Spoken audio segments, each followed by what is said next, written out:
Before we begin the story, don't forget to like the video and tell us where you watched in the comments. The settlement sat quiet in the late afternoon. A dry wind carried dust along the main street, settling into the cracks of false front buildings. The place wasn't large. One saloon, a general store, a sheriff's office, and a few houses on the edge. Beyond them stretched miles of pale grassland. It wasn't a place where strangers were welcomed, least of all those who carried the features of the people the railroad had brought over, only to be cast aside when the work was done. Mai came walking in from the flats, her steps slow but deliberate. She was 22, though hardship had drawn fine lines on her face that made her seem older. Her tunic, once fine silk, was torn along the shoulder and hip, still carrying the dried brown of blood where a wound had half healed. Hunger had narrowed her frame, but her back stayed straight. Each step into town was weighed with risk. She knew how settlers looked at Chinese women, with suspicion, with contempt, like reminders of cheap labor that had taken men's jobs. She had avoided them for weeks, but her strength was gone. To move forward was dangerous. To turn back meant dying alone. She told herself that walking into this settlement was not surrender, but her last choice to keep living. Her heart pounded harder as she neared a small homestead on the outskirts, with a corral patched from mismatched boards. She knew this place. Years ago, before a mob burned her family's laundry in a bigger town and scattered the survivors, she had played here as a girl. She remembered a boy with kind eyes who had traded his mother's bread for the steamed buns she carried, who had sat with her by the creek without fear or scorn. The memory was a small, grounding stone she'd carried through the years. She didn't know if he would remember her, or if time and bitterness had buried those days. Still, her feet carried her to the gate. Thomas Carver was mending the corral when he saw her. He had a hammer in one hand and a sweat-stained shirt that clung to his shoulders. At 30, weathered by long seasons of drifting, Thomas had the look of a man who carried burdens he never spoke of. He had come here 2 years ago to live quieter, raising a few head of cattle and staying away from the noise of town. Keeping distance was easier than losing again. When he first noticed the figure by the gate, his body tightened. He saw the torn tunic, the way she held herself against pain, and the unmistakable features that would draw trouble in this settlement. His first thought was risk. A wounded stranger on his land meant questions, and questions meant attention he couldn't afford. For a moment, he considered turning his back, but then her face lifted, and recognition struck him like a physical blow. It was her. Mai, the girl from the laundry by the creek, the one whose quick laugh he remembered. The one he had thought about sometimes, wondering what became of her family when the anti-Chinese sentiment in the territories boiled over. She wasn't a memory anymore. She was standing here, scarred but unbroken. Mai saw the hesitation in his eyes, and a cold fear touched her stomach. If he rejected her now, there was nowhere else to go. She steadied her voice and said quietly but firmly, "Don't you recognize me, Cowboy? I'm your childhood love." Thomas's jaw tightened. The words cut past years of silence. He felt a sting of guilt at how easily he could have turned away someone who once meant something to him. He wrestled with the thought of the town, of the trouble her presence would bring. Then he set his tools down and crossed to the gate. He didn't speak a welcome, didn't promise anything. Instead, he pushed the gate open, stepped aside, and gestured toward the stoop where a bucket of water stood in the shade. His voice was flat but steady. "Sit." Mai crossed into the yard, her knees threatening to buckle with relief. For the first time in weeks, fear wasn't gone, but she wasn't alone anymore. She drank from the ladle, the cool water a shock to her system. Thomas stood a few paces away, silent and watchful. He couldn't send her back out into the flats. Not when he could see the wound dark against her tunic and the raw exhaustion on her face. Inside the small house, Thomas pointed to the table, then set down a plate of cornbread and beans. He gave a short nod. "Eat." She ate in small, careful bites. While she ate, Thomas poured water into a basin and set it on the table with a clean cloth. He spoke with a measured tone, his eyes fixed on her wound. "You walked far." "From where?" She swallowed, then answered, "From the rail camp west of here." My family, our shop was burned. I kept moving east. Her voice was flat, but the words carried the truth of hunger and flight. Guilt twisted in his chest. He had heard about the riots, but had gone on with his life while hers had been torn apart. After finishing half her meal, careful not to seem greedy, Mai pulled a small pouch from her tunic. Inside was a bone needle, silk thread, and a packet of dried herbs.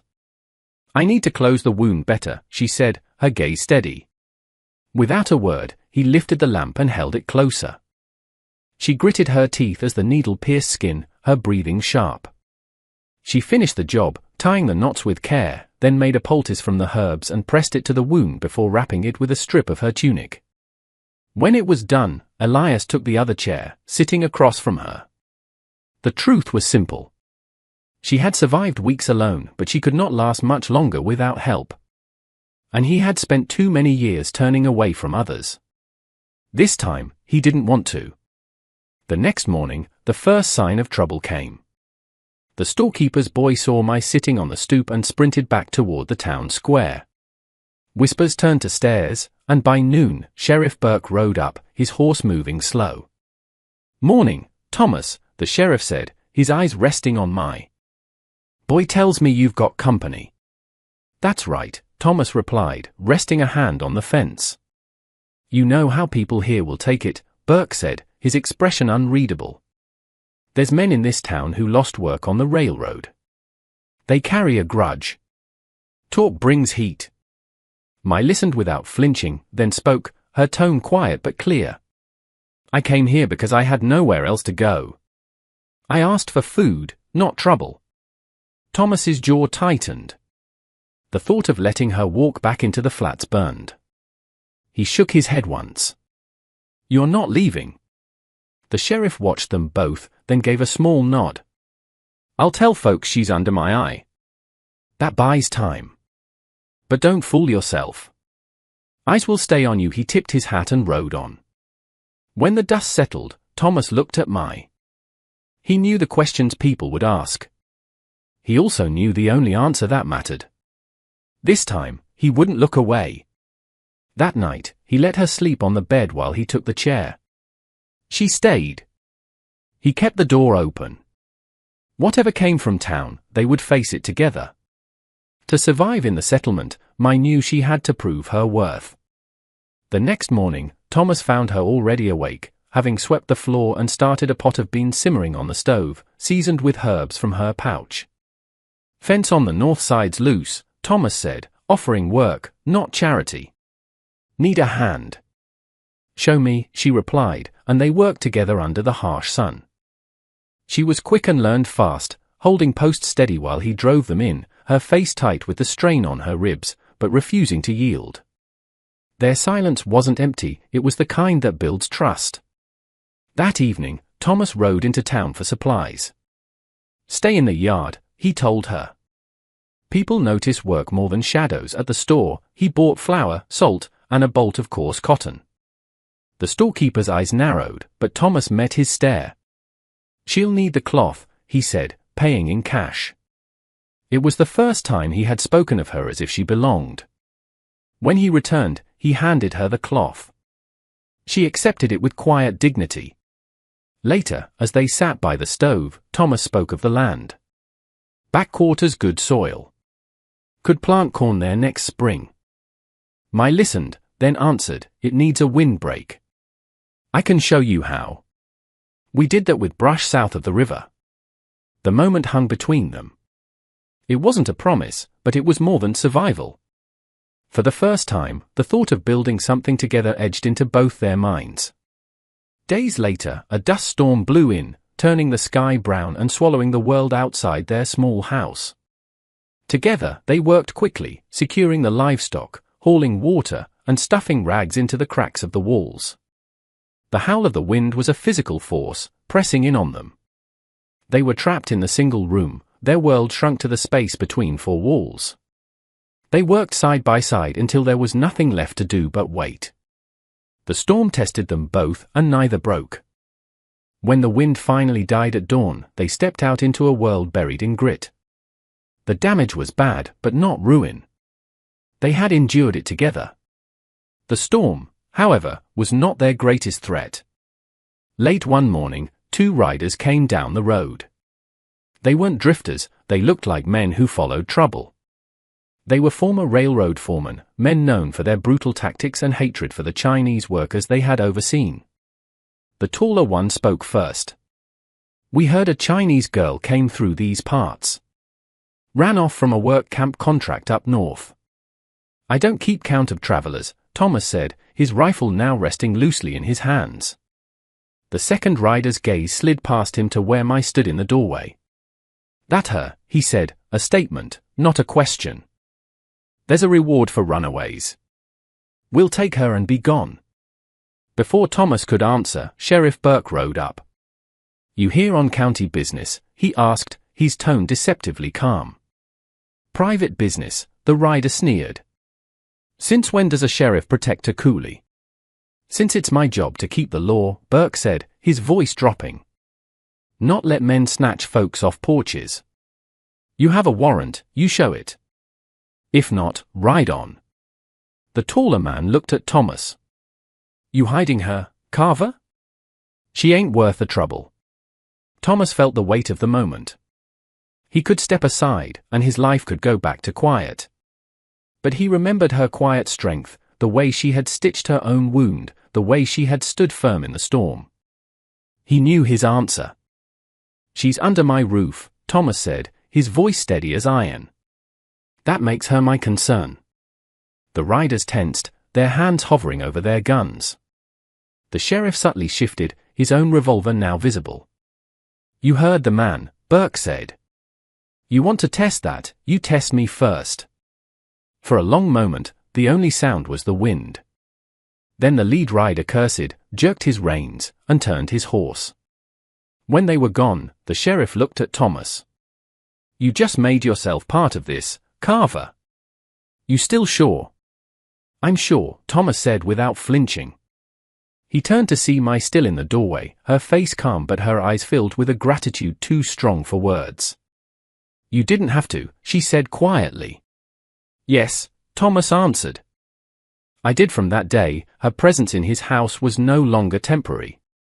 She belonged. A cry cut through the town stillness a few days later. A boy had fallen down the old well behind the church. By the time Thomas and Mai arrived, a frantic crowd had gathered, helpless. The rope they had was too short. Mai didn't hesitate. She pushed through the circle, ignoring the glares. "Bring me more rope," she commanded, her voice cutting through the panic. The men hesitated, but Thomas's hard voice spurred them to action.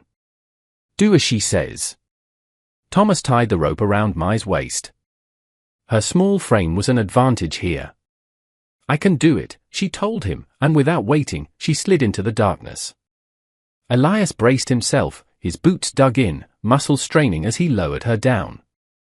She reached the terrified boy, secured him, and shouted up. The crowd surged forward to help Thomas pull. Slowly, inch by inch, Mai and the boy rose into the light. The pastor grabbed the child as the mother collapsed in relief. The crowd went silent, watching as Thomas hauled Mai the rest of the way up. She collapsed on the dirt, coughing, her hands raw. The silence broke not with whispers, but with a murmur of respect. The storekeeper's wife stepped forward and pressed a hand to Mai's shoulder. "You saved him." Their hard opinions had been dented by an undeniable act of courage. The air in the settlement changed. The sharp edge of suspicion dulled. At the store, the owner's wife quietly added a small sack of coffee to Thomas's supplies, a silent thank you. People began to see Mai not as a threat, but as the woman who had saved a child. Back at the homestead, Thomas began speaking of the future. He and Mai worked the land not just for survival, but for growth. One evening, Sheriff Burke rode out. He carried papers from the county seat.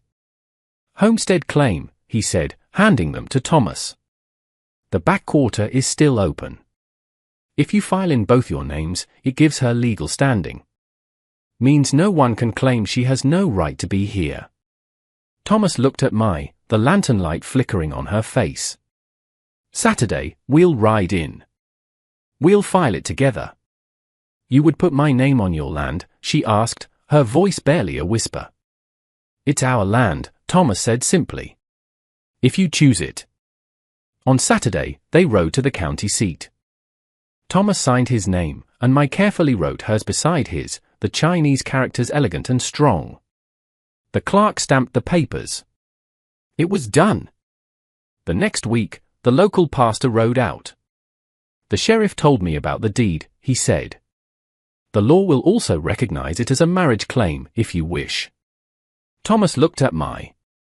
She met his gaze, her eyes steady. She said one word. "Yes."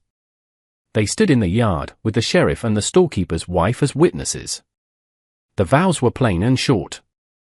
There were no rings, no music, just a stamped record and 2 signatures that bound what was already true. As the weeks turned to summer, the land answered their work. Corn sprouted along the ridge, and the house took on the look of a place lived in by 2, not 1. One evening, as they stood by the corral, Elia said quietly, "When you came that first day, I almost didn't open the gate." Mai looked at him, her face calm. "And yet you did." He gave a short nod. "I won't close it again." She placed her hand in his, a simple act of belonging. The town never became warm, but it became fair. Their bond did not rest on grand promises, but on the simple, powerful act of staying when leaving would have been easier. What began as survival had turned into permanence. The land, once a place of silence and dust, had finally grown into their home.